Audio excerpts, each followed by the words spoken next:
750 million sa inyong sa budget nitong taon na to. Hindi ako makapaniwala eh.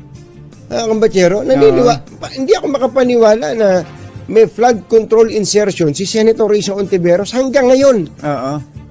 Hindi ako makapaniwala kasi kahit na sinabi ko na sa iyo, Kumbatsero. Kahit ako pa nagsabi. Parang mas gusto kong masakit naman 'yan, Kumbatsero. O sige, naniniwala na. Ayoko nasasaktan ka. Hindi kaya po hindi ako makapaniwala sapagkat si Senator Risa Ontiveros ay bumoto ng against doon sa BICAM report. Di ba may may ratification ng Senado? Yung pagkatapos ng BICAM report, ibabalik sa Senado at pagbobotohan, iraratify. Dalawa silang hindi bumoto eh.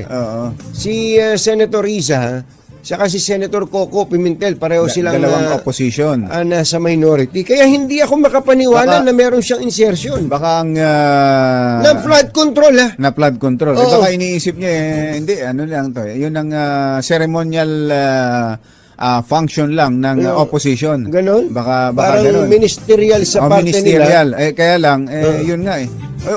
Hindi kaya may ibang nag-parking din kay Senator Risa? Wala naman siyang garahe. Ikaw nga magpaliwanag, Senator Risa. Bakit nga Senator, makisuyo. Pero hindi natin nilalagyan ng